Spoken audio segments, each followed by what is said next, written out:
Good evening, everyone. Welcome to our evening Dhamma program here at Empty Cloud Buddhist Monastery.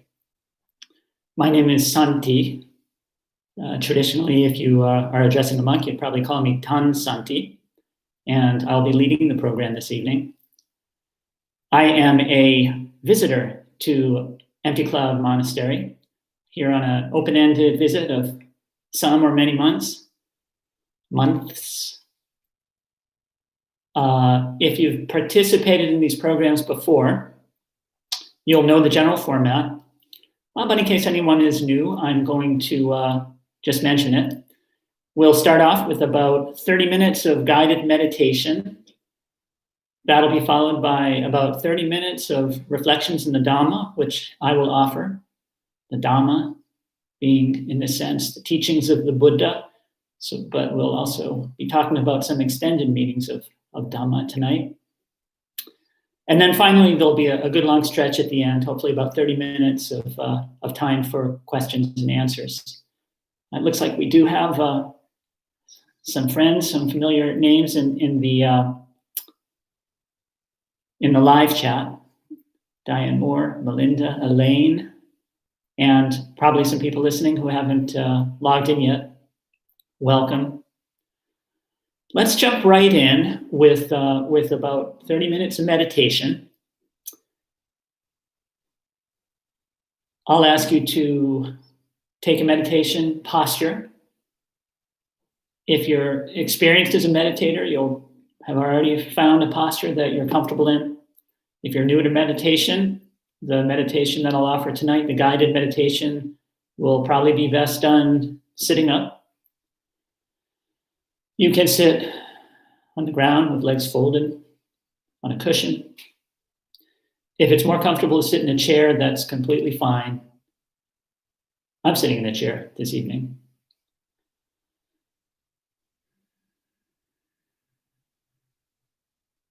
Please have a seat.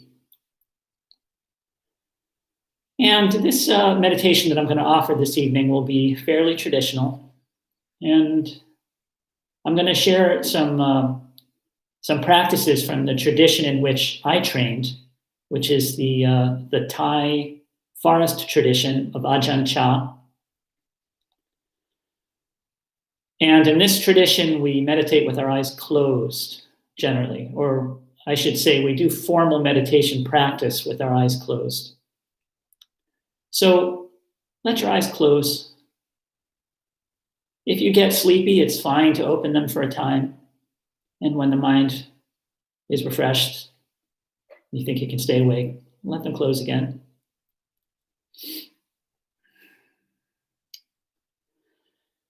And with the eyes closed, you can just forget about what's going on in the live chat, what's going on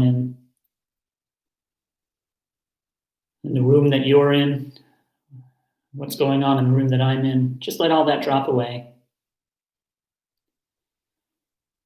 And take a deep breath or two.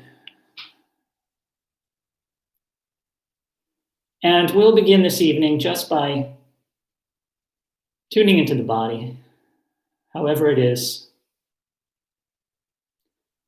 Whether you're just starting your day out, if you're in another time zone, whether you're nearing the end of your day, if you're in my time zone, or anywhere in between. Feel how your body is at this time of day.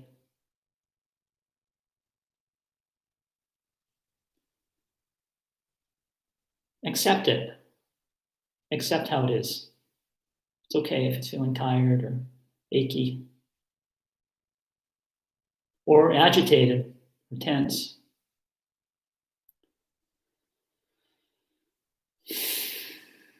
Just accept it, let it go.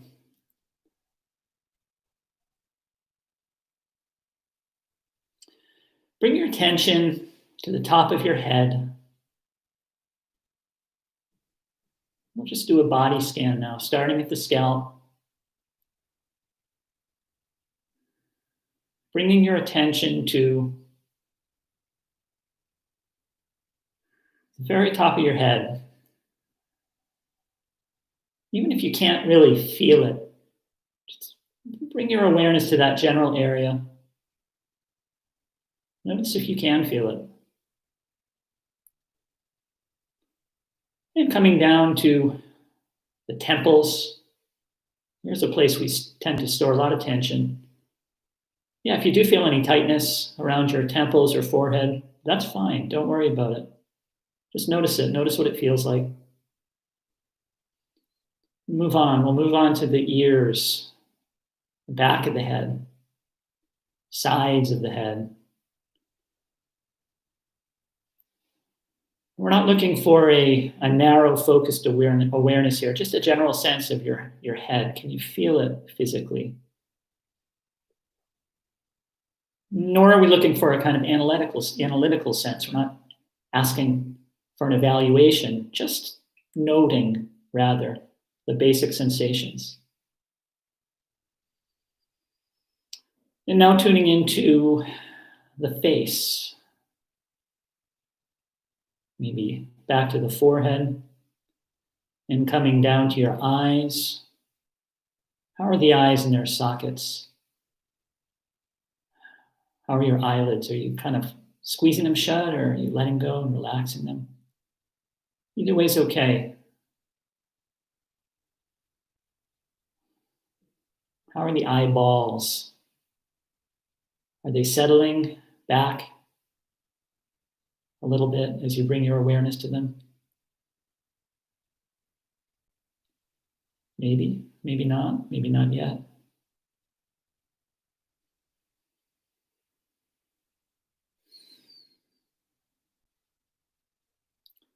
And how is your neck?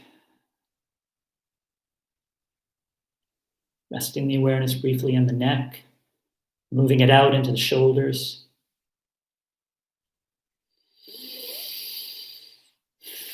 See if you can feel at the same time, both of your arms, upper arms, the elbows, your forearms, the lower arms, and your hands.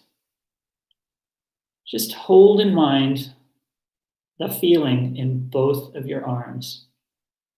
Maybe your hands are lightly folded in your lap, a traditional meditation pose. If you'd like to take that traditional meditation pose that's used in many places in the Buddhist world, certainly in the Thai forest tradition, you'll rest the back of your right palm on your left palm. You'll see this posture in many images of the Buddha, many Buddha rupas, statues of the Buddha that you'll see in temples and shrines, monasteries, or museums. You don't need to do anything complicated. It's fine to just rest your hands on your knees or just however they happen to be. But if you do have the right palm, the right hand resting on the left, the back of the right hand on the left palm, there's a kind of solidarity there with that image of the Buddha that so many of us hold.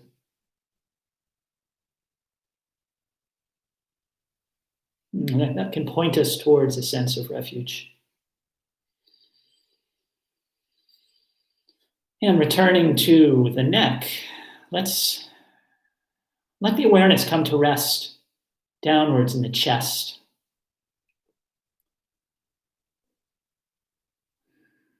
Maybe from the center of the chest, feeling your way outwards into the chest cavity, wherever there are sensations, or even just a vague sense of space. How's your chest feeling this evening? What does it feel like? Don't need words, not looking for a comparison, just the feeling.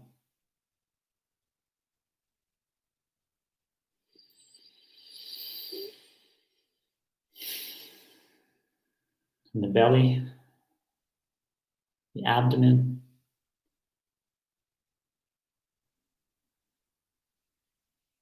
Feel the whole trunk of your body.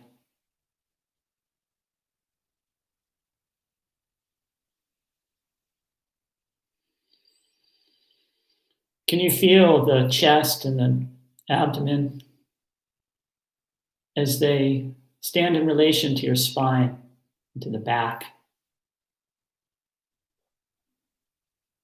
Feel your posture, the posture of the trunk of your body, without judgment. Just feeling.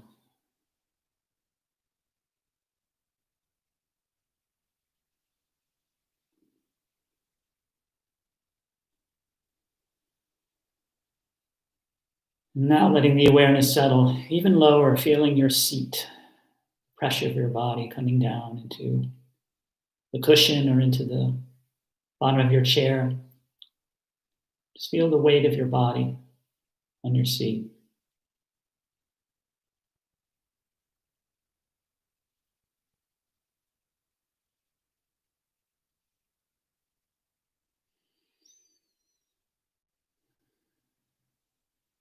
And finally, bringing the awareness down into the legs. The top of the legs, thighs, the front and backs of the legs, your knees, your lower legs, shins and calves, your feet.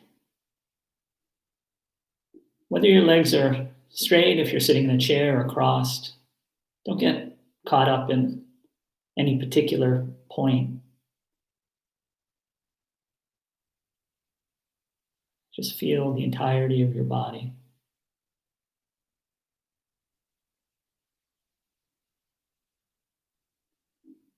From the legs, expanding, feeling the entirety of the body, seated, rooted, upright and awake, but not tense.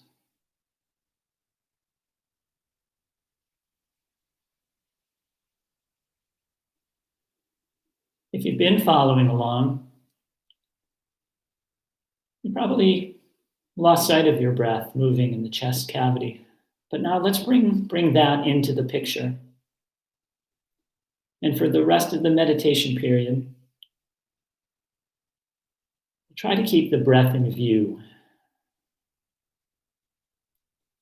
within the larger context of the body.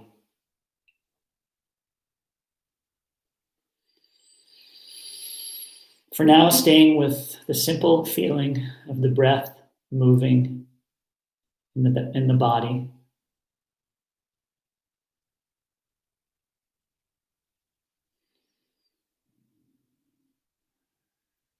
Let's not try to do anything to the breath. The breath can take care of itself.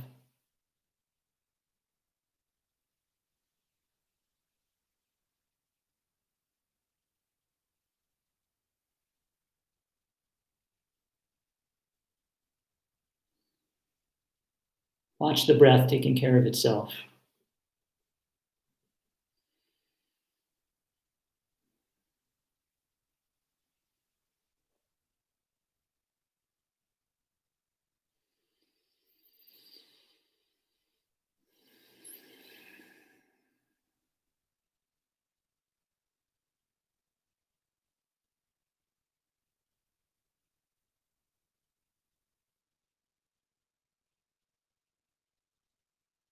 Awareness of the breath is one of the classic mindfulness contemplations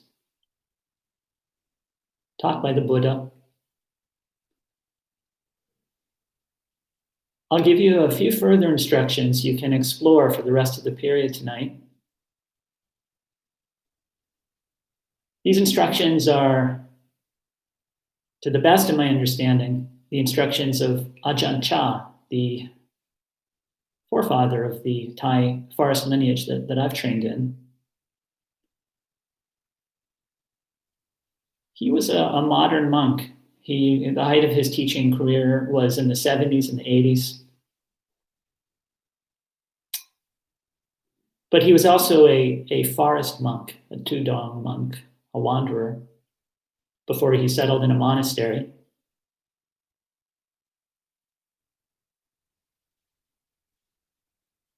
A lot of what he learned from nature.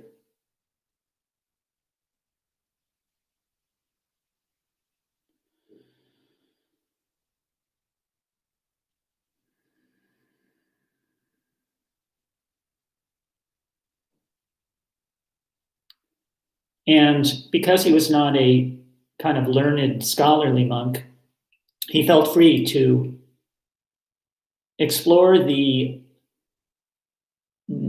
techniques and concepts of traditional Buddhism more experimentally as they unfolded in his own Dhamma journey.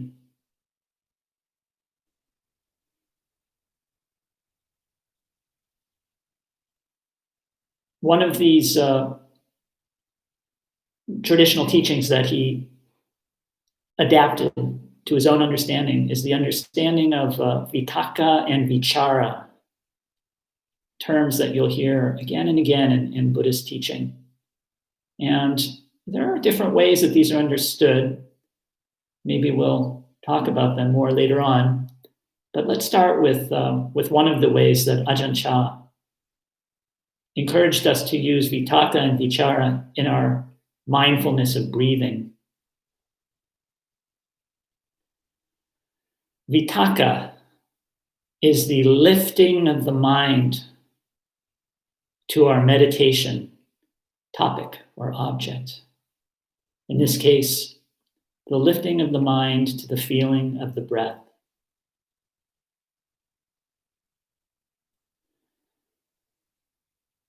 So if your mind wanders from the breath, just bring it back, lift it back to the breath.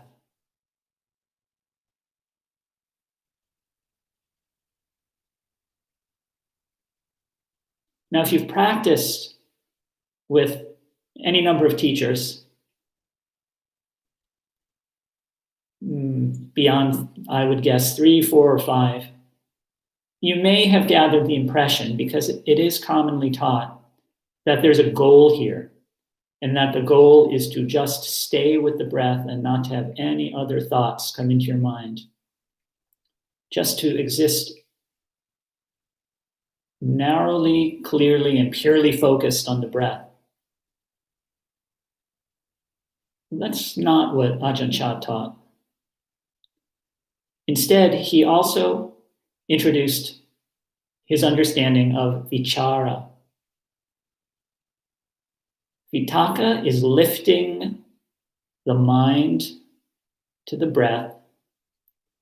Vichara is watching as the breath, the sensations of the breath, the awareness of the breath mixes with other mental impressions.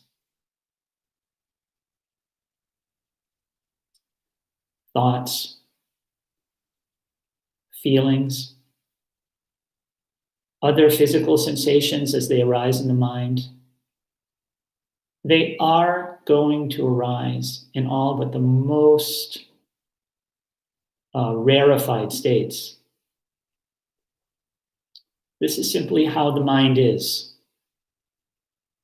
Rather than struggling against that, just watch it.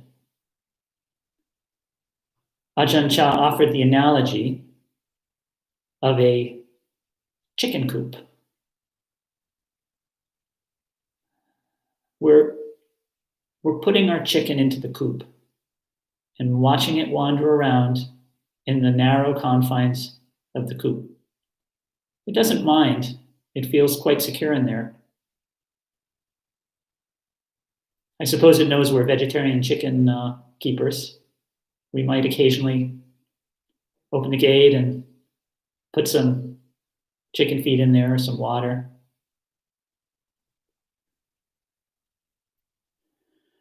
And if we leave the door ajar, it might sneak out and we get lost. We forget about the breath and we get lost in whatever thoughts or feelings have come up. Notice that. The door's open, the chicken got out. Close the door, put the chicken back in. Lift the mind to the object. Lift the mind to the breath in this case. Okay, so vitaka, lifting the mind to the breath. Vichara, just watching as mental impressions, if they start to come in, and that's okay. As you notice, come back to the breath. Bring your eyes back to the chicken. Just breathing, feeling the sensations of the breath. Forget about the chicken. Forget about the coop. That's not helpful.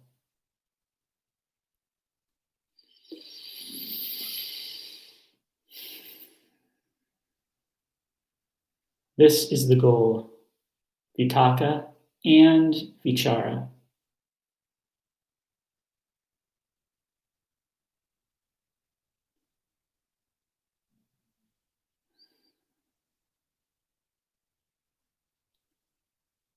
And for the next 6 or 7 minutes, I'll keep quiet.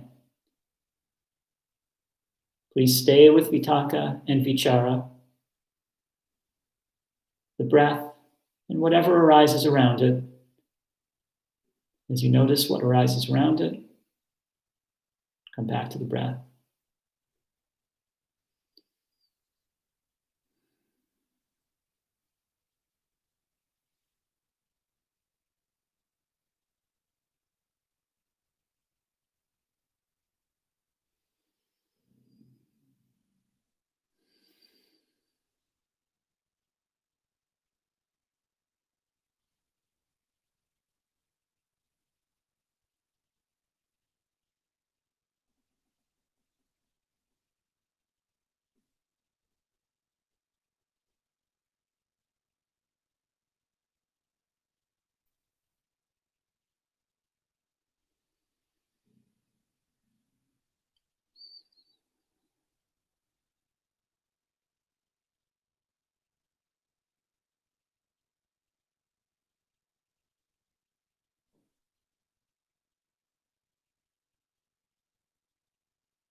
And as you, once again, lift the mind to the breath, if it's drifted away,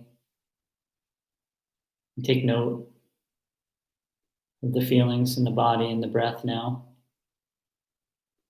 Let me invite you to expand your awareness to the question, how am I feeling now? How has this 25, 27 minutes of meditation settled in my body? Start with the feeling level. How does your body feel?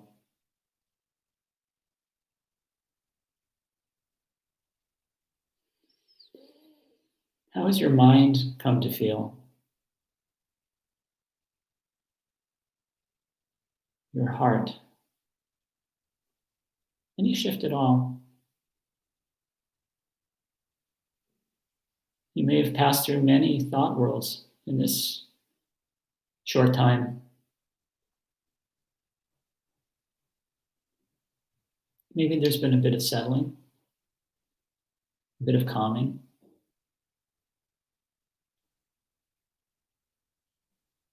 Does that correspond to the quality of the kind of thoughts that have been coming in? It may not correspond in a direct way, but there may be a correspondence.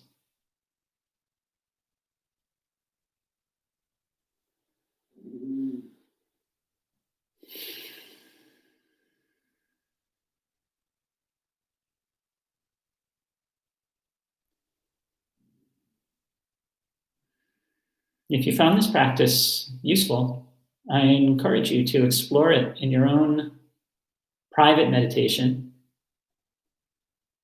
The Thai forest tradition, Ajahn Chah in particular, are really big on meditating on your own, not just relying on group meditations and sitting groups and retreats.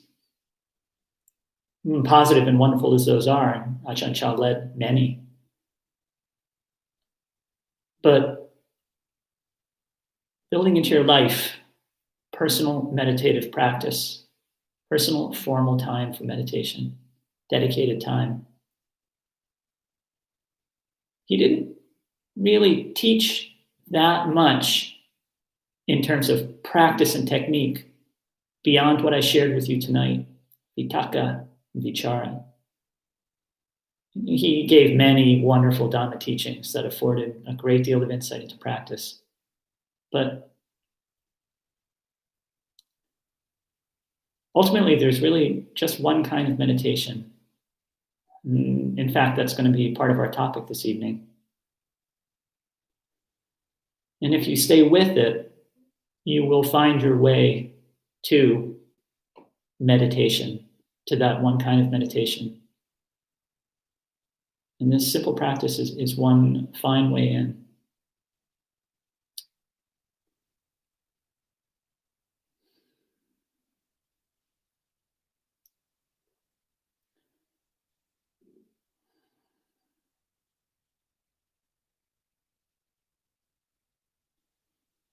And letting the breath deepen, maybe deepening it, bringing some volition back into your breath. Take a deep breath, take a few deep breaths, and open your eyes. Come out of the formal meditation period.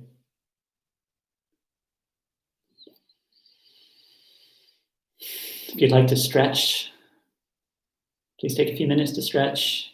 Feel free to stand up and stretch if you'd like. In a minute or two, we'll start the Dhamma talk. Got some more people joining us this evening. That's very nice. Welcome, those of you who are just joining.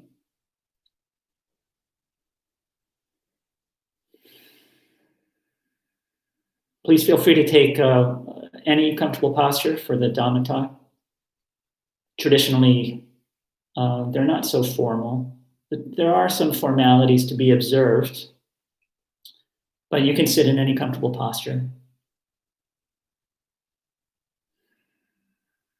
And of course, you're in the privacy of your own, well, I shouldn't assume that you're in a completely private environment, but certainly you're in the, to some degree, after half an hour of meditation, you're in the privacy of your own heart and your own mind. So feel free to listen in whatever posture of mind seems to suit. One traditional way to take in a Dhamma talk is to just listen receptively, not to be interacting with the computer or typing in comments or responses, or even in your own mind to be sort of questioning or challenging or doubting or viewing critically. I, as you'll hear, am actually quite a proponent of active, engaged, critical thinking in its proper place. But the proper place for that this evening, I would suggest, is going to be during that last half hour when we can really have some dialogue and consider together some of the ideas that I've set forth. Traditionally in a Dhamma talk, you just take it in, see what lands and what doesn't.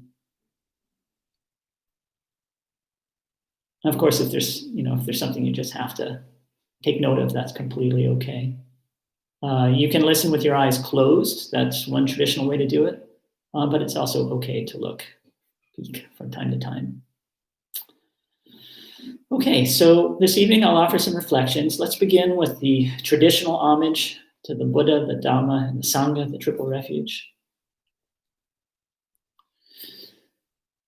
Namo tassa bhagavato arahato samma sambuddhassa.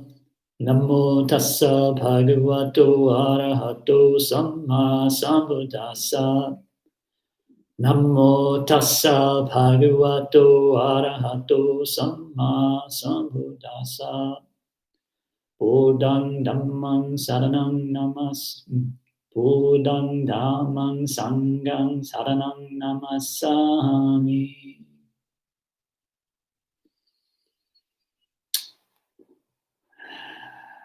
As one of my teachers said, it always happens on in this case, probably 2,438th time. I got 2 out of 3. Buddha, Dhamma, oh yeah, Sangha.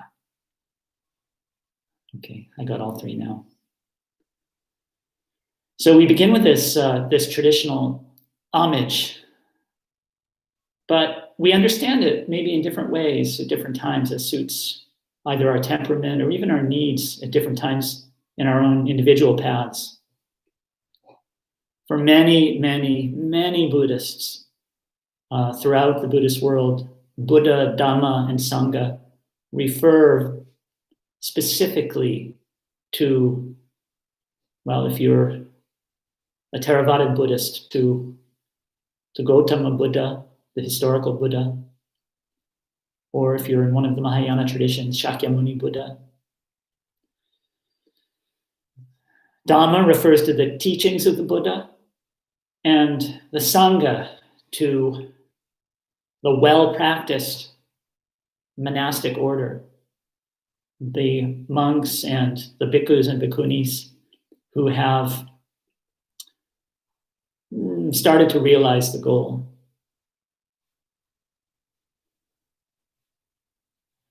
But from a secular viewpoint, or from another perspective, from a purely internal viewpoint, a perspective on the Buddha, Dhamma, Sangha at the deepest level, we can also understand Buddha, Dhamma, Sangha as something much less personal, less related directly to human lives and human institutions. Namely, we can think of the Buddha as awakening, as awareness itself. We can think of the Dhamma as the truth of things, the true nature of reality.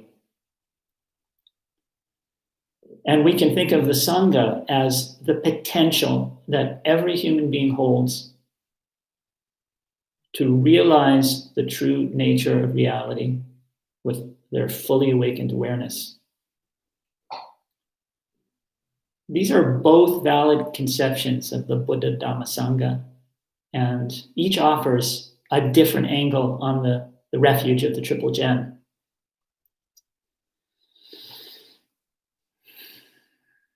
Well, I offered you these two different perspectives, partly as a kind of introduction to what I'd like to talk about tonight, which is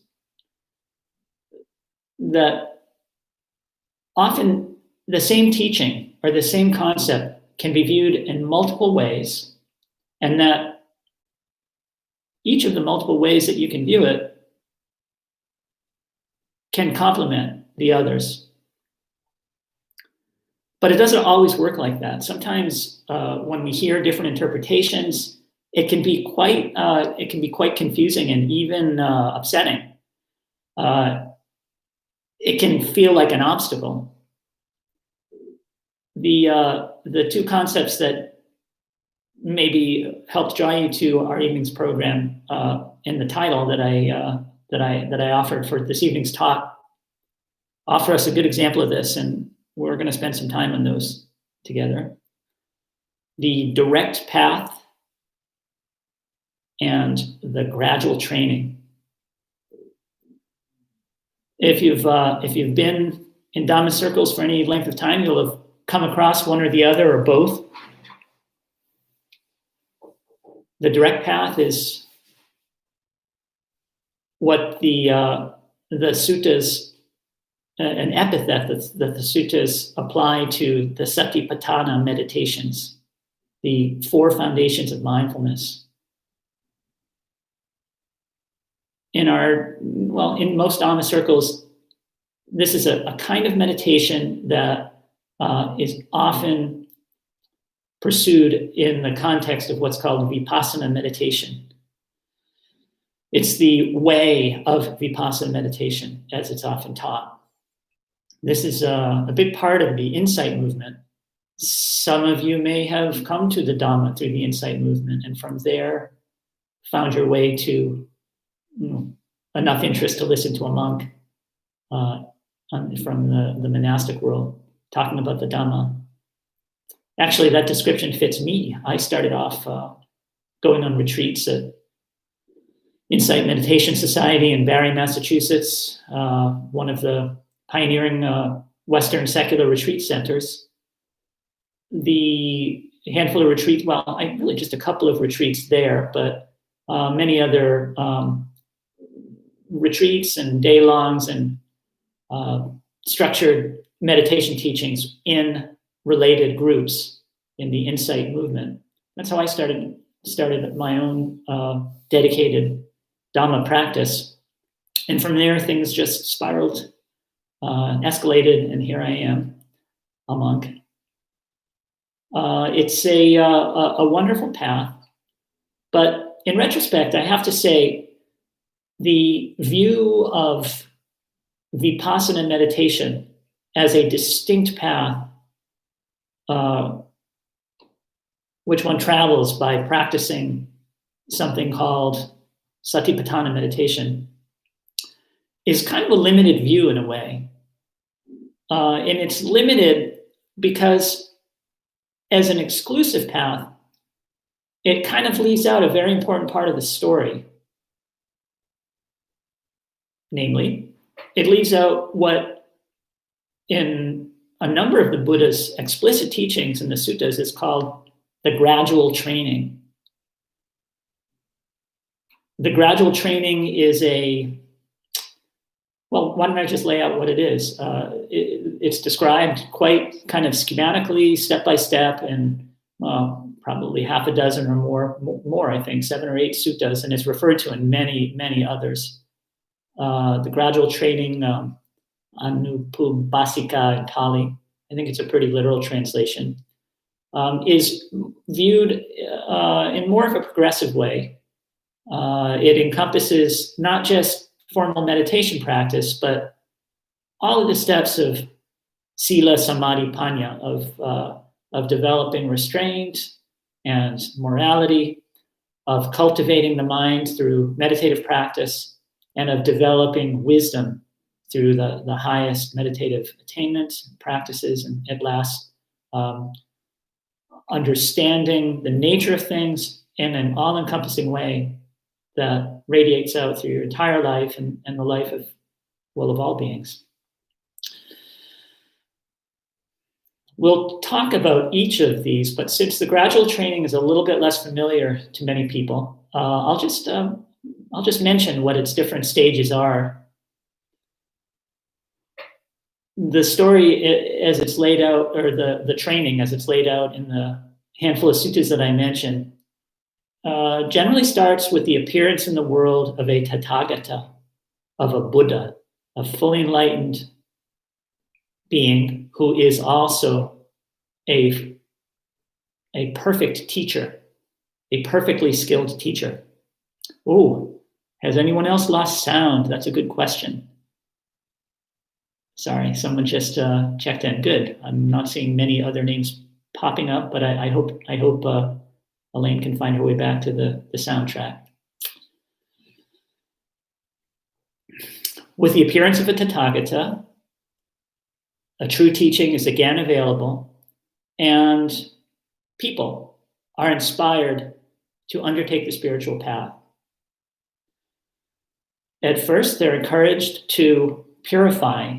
Maybe I'll swap in now, not they, but we, because this teaching is available to us now, still today. We are encouraged to purify our conduct, our bodily conduct, our speech, and our way of thinking, our minds, our way of thinking and of responding to things internally. How to purify bodily conduct, verbal conduct, and mental conduct is itself a wonderful subject for a Dhamma talk, and maybe I'll sign up for that for one of these evening programs. If you'd like to get a jump on that, I will actually be speaking about that tomorrow morning, Eastern Standard Time in the US. At 8 o'clock, we'll be talking about a sutta that addresses that very specific issue. But in short, this is the practice of sila. If you're here tonight, you probably have some level of awareness of, and perhaps some commitment to, training yourself with the 5 precepts. The precept not to kill, or in a more refined level, even to harm other living beings. The precept not to steal. The precept to not commit any kind of sexual misconduct, infidelity, cheating, or in any way hurting or oppressing anyone through sexuality. The training or precept not to steal. The training or precept not to take intoxicants that confuse and dull and inflame the mind, lead us to unskillful acts, unskillful actions. That's the essence of purifying bodily contact. But there are plenty of refinements, and there's actually a lot to be learned from thinking about it a little further. I invite you to either join us tomorrow morning if you're free, or look into it yourself in your heart and in any number of widely available teachings. But the Buddha then enjoins the person in the gradual training not to stop there. You want to move on from there and continue developing. You want to, beyond purifying your conduct, you want to develop moderation in some very practical areas. Moderation in eating, actually, is specifically singled out as a useful part of the gradual training. It's actually unusually specific when you hear the others. But the Buddha had a good eye for where the pedal hits the mat in the human heart, and for most of us, our relationship with food is pretty pivotal. It's 3 times a day, or 1 time a day if you're a monk, or possibly 2. It kind of takes over, doesn't it? It certainly can. The Buddha encouraged us to keep some mindfulness during those parts of the day when we're eating. Notice what's going on and be moderate about it.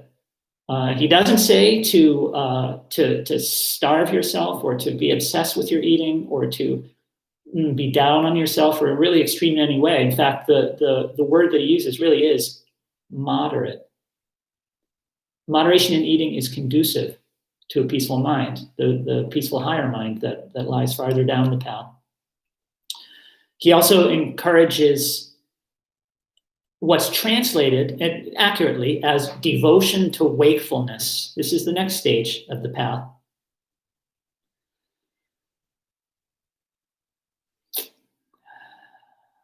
I think a useful way to think about this is moderation in sleeping. People can get pretty excited about devotion to wakefulness.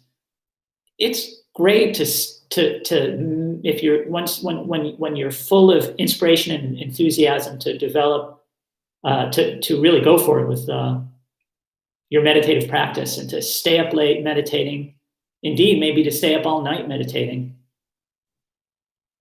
Legendarily, the Buddha is depicted as having meditated all night on the night of his full awakening. And there's a kind of beautiful illustration of devotion to wakefulness understood as a kind of expression of deep devotion and deep inspiration.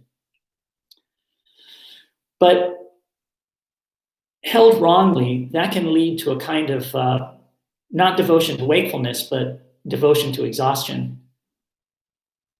If you're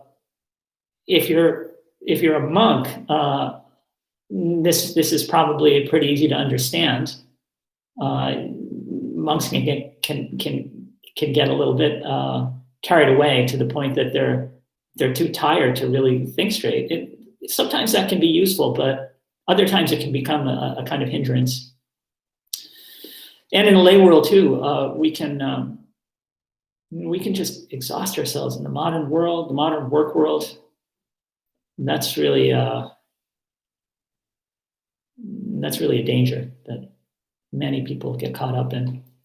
So yeah, sleeping with moderation, devoting yourself to full awareness when you're awake. On this foundation, the next step in the gradual training, as it's sometimes formulated, is continual mindfulness. Now, maybe that rings a bell. We'll be coming back to that when we talk about the foundations of mindfulness. In the teachings on the gradual path, the gradual training, rather, the cultivation of mindfulness is given in summary form, and it's given in its global form, not just of mindfulness practices while in seated formal meditation with your eyes closed, but in every moment of waking life, as you are walking about, as you're extending your arm and retracting your arm, as you're urinating and defecating. Maybe you're familiar, if you've looked at the Buddha Suttas, with this standard list of moments at which to be mindful. But ultimately, the point of the list is that it means cultivating a continuity of mindfulness that's sustained as a kind of foundation for all of your life, for all of your waking moments, and for the further development that you'll be pursuing in the path. We'll say a little bit more about mindfulness shortly. Beyond continuity of mindfulness, we come to the trainings in the higher mind, in samadhi, in concentration. The aspirant who is pursuing the path and who has accomplished what's pointed to in each of these stages of the gradual training that I mentioned, then moves on to what has come to be talked about in English as jhanic meditation, or the jhanas.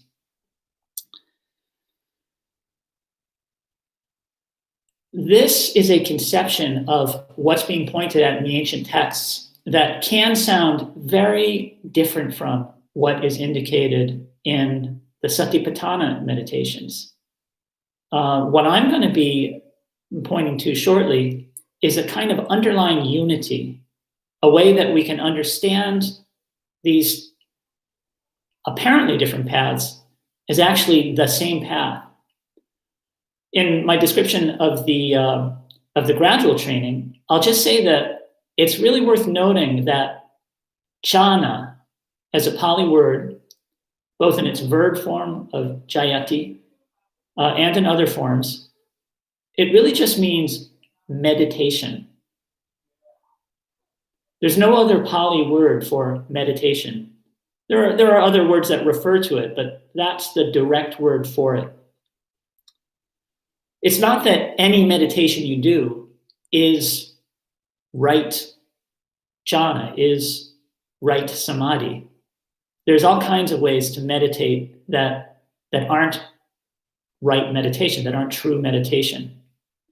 But what we in modern Dhamma circles and in most English translations refer to as the jhanas are simply what happens when the mind settles to a certain point in meditation.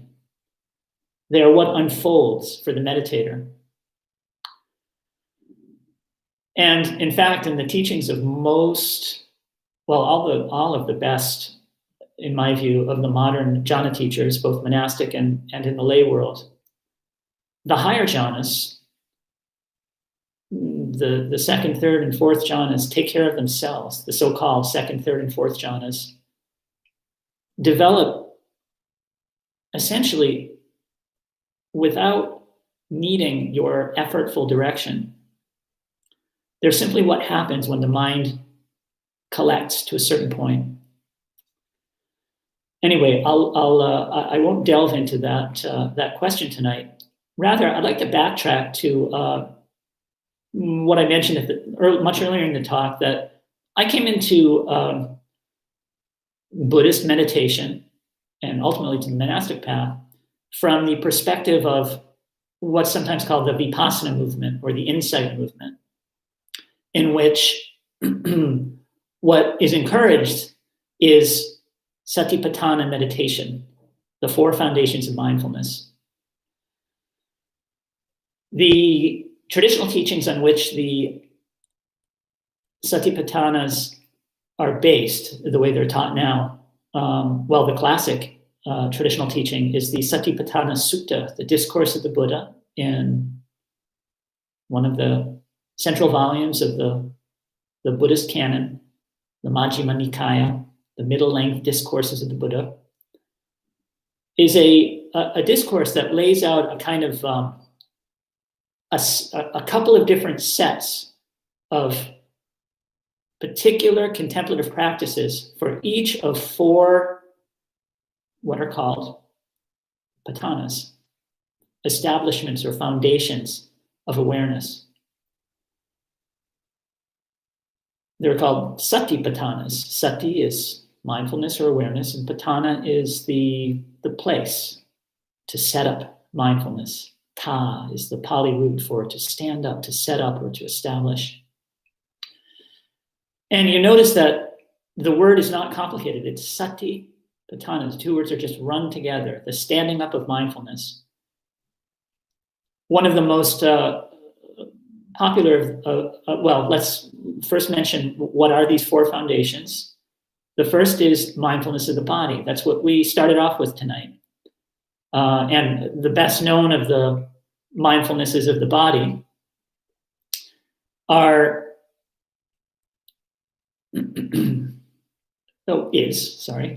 anapanasati, mindfulness of the breath, which we started off with.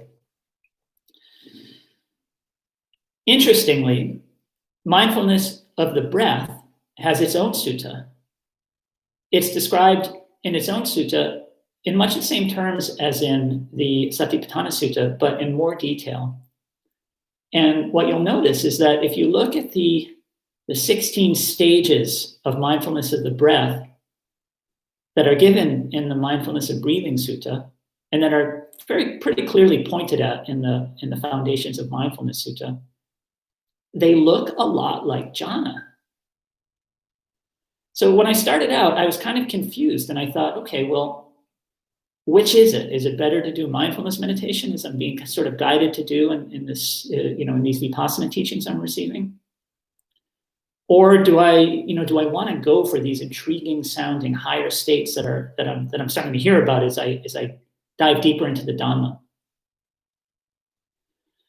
But what I came to learn is that there's a way to view these suttas where we can push to the periphery the parts that seem to contradict each other and look for an underlying unity. One can note, for example, that the higher stages of mindfulness of breathing sound a lot like the jhanas. I don't think that's a coincidence. I think that they are different framings of the same kind of teaching. And indeed, as we pursue our practice, we start to discern that not only can we see an underlying unity in the Dhamma, but we can see a kind of convergence. We can see our progress kind of spiraling upwards towards a kind of common set of experiences that can bring us deeper and deeper towards our true heart center. I mentioned the 4 foundations of mindfulness. I want to make sure tonight to leave plenty of time for questions and answers. So I'm going to maybe not comment much right now on the 2nd foundation, mindfulness of feeling, but you can ask about it in the Q&A, or the 3rd foundation, sometimes translated mindfulness of mind. That can be confusing. It can also be translated mindfulness of the mind state. You can think of it as the general mental state, the level and condition of the mind. Again, please feel free to ask about this. But I would like to make a few more comments about the 4th Satipatthana. This is mindfulness of Dhamma. Mindfulness of Dhamma in Pali is Dhamma Nupassi, seeing of Dhamma. And here we have to understand that Dhamma, the Pali word Dhamma, actually has a number of meanings and a number of sort of grammatical forms in English that it just doesn't have in Pali.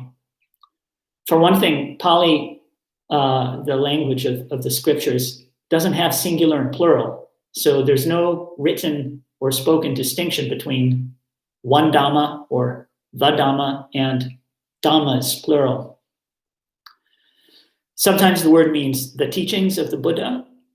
Sometimes it means phenomena, things, anything in nature. Typically things in the mind, thoughts, feelings. And that can be plural. Dhamma can also mean particular teachings of the Buddha. In the 4th foundational mindfulness, that's the one that kind of jumps out at you. The instructions that are given in the 4th foundation are, well, first, the meditator meditates on the hindrances. The Buddha's teaching on the hindrances.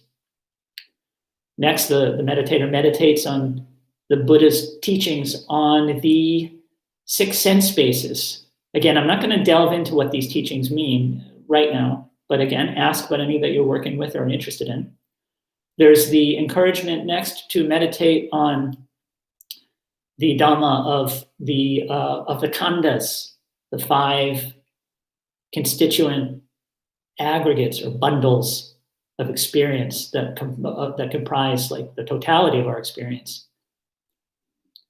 And then from there, the meditator is encouraged to meditate on some of the fruits that start to arise as meditation meditation develops. There are the meditations on the bojjhangas, the factors of awakening, the mental factors of awakening. The meditation in the Bhojangas is where our ears should really perk up when we're thinking about how the foundations of mindfulness overlap with the gradual path, the gradual training, and specifically with what's now called jhanic meditation. My ears perked up as my own practice developed, as I started to read more widely, and I noticed that the Bhojangas overlap very closely with the central factors that are indicated in the teachings on jhana.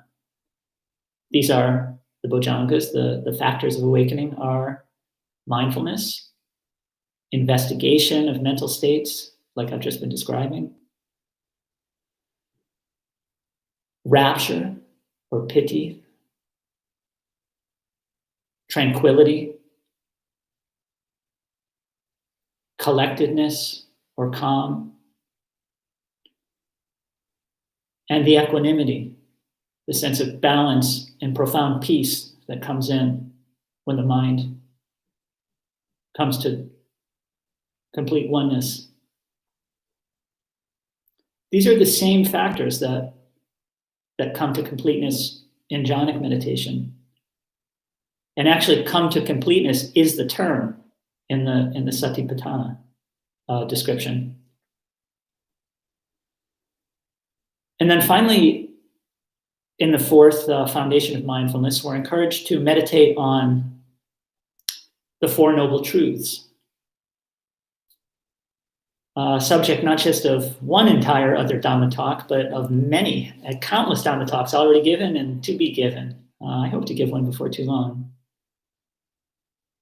But rather than delving into how we can work with the Four Noble Truths in our meditation, I'd just like to maybe offer one final thought on Dhammanupassi, on the foundation of mindfulness of Dhammas, which is that these are both contemplations of the teachings, but they're also using the teachings to contemplate whatever comes to mind as we meditate.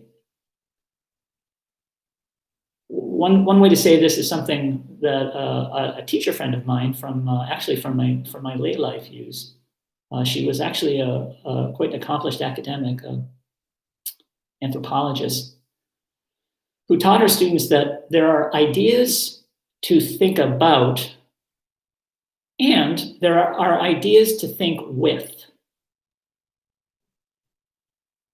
And the four foundations of mindfulness, actually all of those concepts listed in the fourth foundation of mindfulness, are ideas to think both about and to think with.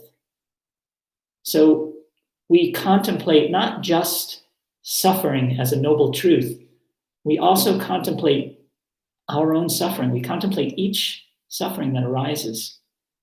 The suffering that like makes you want to get up and go to the fridge in the middle of a meditation session, or the heartbreak of a relationship changing. That is a suffering. That's what's being talked about when the Buddha talks about suffering. So we can contemplate our life of moving from suffering to suffering to suffering. It's a good Buddhist way to look at it. Anyway, I'm going to wrap up to make sure we have plenty of time for Q&A. I've already gone a little bit over half an hour. So why don't I think about stopping there? I do see that plenty of questions have come in. And I did not get to say everything I hope to say, but I hope that means that you will have time to ask about anything you'd like to hear more about. So I am flying solo tonight, doing both the tech part and the Dhamma talk part. So forgive me if there's any clumsiness here as I look at the screen. Gita has asked me to speak about the 7 factors of enlightenment, and I did glance at that as it came up, and then immediately thought, okay, I'm not going to go too far with that yet. But Gita, if you have any further questions, I see you said thank you, Bhante. I did speak about them, and that actually was part of the plan because they are where the the gradual training and the 4 foundations of mindfulness, to me, overlap most explicitly.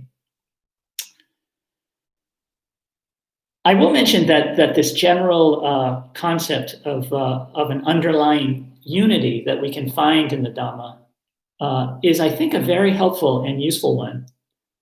I'm going to be talking about it in much greater depth tomorrow evening. If you tune in for the Dhamma talk, then we'll take a look at various places in the suttas where we might detect some sense of conflict, where what's said in one sutta doesn't seem to match what's said in another, or where two concepts seem to give confusingly different teachings. If we view these in the right way, we can actually use this concept of an underlying unity to come to a deeper understanding. And in fact, any sense of dissonance can actually be quite enriching. Okay, let's see if there's any other questions. Feel free to type them in.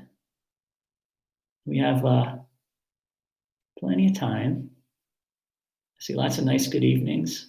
Diane, Melinda, Elaine, Liz, Lilia, Geeta.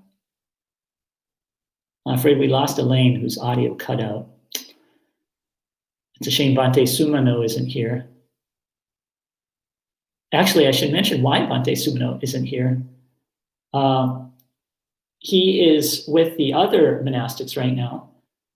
We are about to be starting a 4-day silent retreat here at Empty Cloud, but it hasn't started yet because this evening something very special is happening. It's unfortunately due to the COVID situation, we can't be having it as a public event, but we're all very happy here in the community that we're having an ordination tonight of a new novice monk. It is a Samaneri ordination, so for a woman monk named Song Mei, and we're delighted to have her joining our community. You can learn all about this ordination on our Facebook page. Probably it will be posted, photos will be posted, some comments will be posted pretty soon, probably tomorrow. Oh, okay, we've got a couple of comments coming in. Geeta says, Bhante, all of the teachings circle back to the 4 noble truths. Yes, indeed. Actually, the Buddha called the 4 noble truths the elephant's footprint. Ooh, that would be a good sutta for us to discuss one morning. The simile is that in a big bull elephant's footprint, there's room for many, many, many other impressions, many other footprints, and that we can look at the noble truths as encompassing the entirety of the teaching. Actually, this thought, dating from the suttas themselves, is very consonant with my idea of an underlying unity. We'll talk about that in more depth tomorrow morning, how the elephant's footprint simile actually works. It's a great illustration of the idea of the underlying unity of the Dhamma and the convergence of the teachings if we hold them correctly. Okay, Liz says, Bhante, can you provide the specific suttas in which Buddha discusses the direct path? Well, sure. The classic sutta, there's really one sutta that is where the direct path is completely framed, and that is the Satipatthana Sutta, the 4 foundations of mindfulness, or the establishments of mindfulness. Sorry, 4 is not in the title.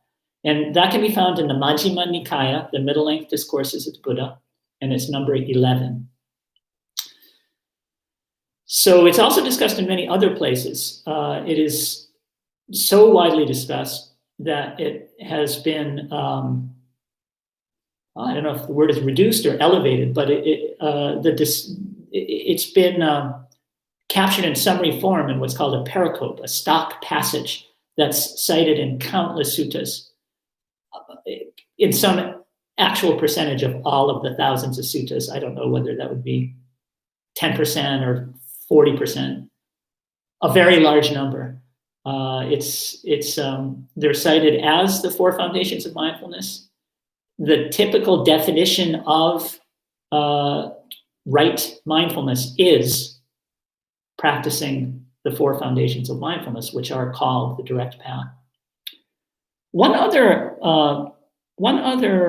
point that it might be worth making about the direct path has to do with the word direct. The word direct is a translation choice. It's the choice of probably more than one translator, but most famously Bhikkhu Bodhi, the wonderful scholar monk who has given us the English language wisdom publication editions of most of the Pali Canon, not all of it. Other translators have contributed. But Bhikkhu Bodhi chose the term direct as his translation of the equivalent Pali word because it kind of gets around some problems with what had been the previous translation. Previous translators like Bhikkhu Nyanamoli, who was really kind of the pioneering English translator of the suttas, used the term only. He translated it, the line in English is, "Bhikkhus, I will teach you the direct path to overcoming suffering, to achieving nibbana." The way Nyanamoli translated it was only. I will teach you the only path. But that is just one way of understanding how the Pali word is used. And it kind of misses what Bhikkhu Bodhi thought was the key point. A literal translation, though, is not direct, which is the emphasis that Bhikkhu Bodhi put. The literal translation of the term, which I think works really well, is, "Bhikkhus, I will teach you a one-way path." The literal meaning of the word that's usually translated as direct, as in the direct path, is one way. And the reason I think that's important is that it really is kind of a central point that this is a one-way path. Once you start to do this practice, you're going in just one direction, and that direction is out of samsaric suffering, out of the endless round of desire, desire, suffering, desire, suffering. Whether you get what you desire and then it's over and you miss it, or you don't get your desire and you wish you did. That's the cycle. We go through it on and on and on. The Satipatthana meditations are called the direct path because once you start to meditate, you start to see how you can get off that hamster wheel. Okay, let's see. I think some other questions have arisen. Anne has said, thank you, Santi. Can you touch more on moderation with food and how that will reflect on our practice? Sure.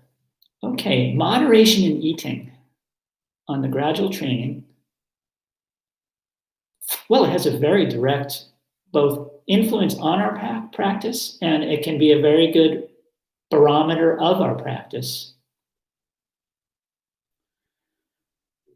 If you eat lightly, you're going to meditate better. My very first retreat at IMS, this was a life-changing retreat. I came out the end of it and I stopped reading fiction, which I'd been reading for 20 years as kind of a main part of what I did. And I started reading Dhamma books. I read nothing but that for the next couple of years. And I started meditating every single day. That was the effect for me of meditating all day for 10 days. That was the retreat that I went on that set me on this path.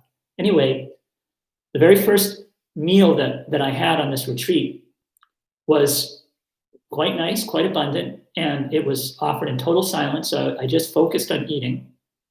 And I ate a lot. It was really good, and I was hungry, and I was in a great mood, and I just packed it in.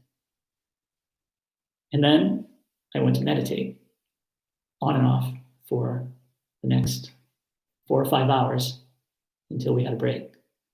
And it was uncomfortable. It was really uncomfortable. And I actually, it was a powerful enough feeling. And having already meditated for that entire morning, I was tuned in enough to see, oh, this is making it harder for me. This is a hindrance. It was obvious to me because I had been meditating and I was sensitive to what was going on in my body. That can be hard to see if you don't have a meditation practice. If you're just starting out, you might not know why you're feeling logy and you can't settle down to meditate. here's a clue. It might have something to do with how you're eating. So there's one way that moderation with food touches on our practice. It can also be a barometer of our practice in the sense that you'll notice that food becomes less kind of a source of pathology if your practice is going well, if you're meditating regularly, if you're noticing when you're starting to spin out of control and you're backing out of those situations that trigger you. When things are a little calmer in your heart, craving is less intense, and moderation is more available, more natural feeling. That's a sign that things are going well, that you're going in the right way, that you're going in the right direction. So there's a few thoughts for you. I think I see some other questions coming in. So why don't I move on? Okay, so Gita is asking, let me just read the question. Bhante, our understanding from Mahayana is that it takes a longer path to become a Samma Sambuddha. However, one can attain arahantship in this lifetime if one practices and has the merit. I guess that's a question. However, can one attain arahantship in this lifetime if one practices and has the merit? Well, the great majority of my kind of study and practice and understanding of Dhamma has been in the Theravada tradition, which is not Mahayana, but I've gone around a little bit. I know a little bit about Mahayana. So let me just start by pushing back a little bit on the idea that it takes a longer time to become a Samma Sambuddha in Mahayana. It's not that it takes a longer time, but that you wait a longer time. That the idea is that in Mahayana, as I understand it, you hold back from becoming a Buddha, from complete, total nibbana, because you want to maintain enough agency and efficacy in the world, enough sort of volition to bring all other beings along with you. That is my not very well-informed understanding of what's called the Bodhisattva ideal. In Theravadan teaching, at least in the classic teaching, you don't know how long it's going to take you to become an arahant. It's always available to you in this very life. You can cut the chain of karma at any point and become a Buddha, become an arahant when you're ready, if you've been practicing well enough. But you don't know how long you've been at it. If you take the doctrine of karma to mean rebirth from life to life, from biological life to biological life, one interesting point I note is that you can't know how many lives you've already had. You may already have had countless lives as a meditator. This might be your life to take the final step. You can't know that until you've actually taken the final step, when you achieve the threefold knowledge. At least that's one way to think about it. This might be it. You might be ready. You can't really know your parami until you've reached the end of the path. You might be far from it. It doesn't really matter. Practice, just practice. Perfect yourself. Perfect your meditation. Perfect your sila. Develop your wisdom. Accept the fruits that come with gratitude. Enjoy, share them. Any other questions?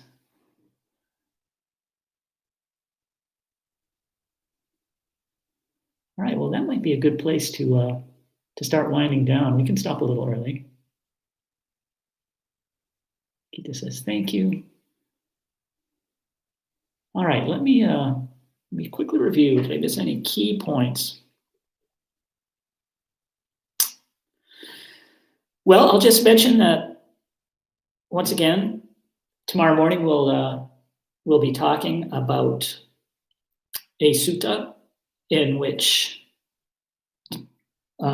purifying the body, speech, and thought come to the fore. And tomorrow evening, we'll be talking about the underlying unity of the Dhamma, picking up on some of the themes we introduced tonight and taking them a little bit further. Thank you very much for joining us tonight. I hope these reflections have been helpful. We'll end with 3 sadhus. Sadhu, sadhu, sadhu. And I'll wish you a good evening.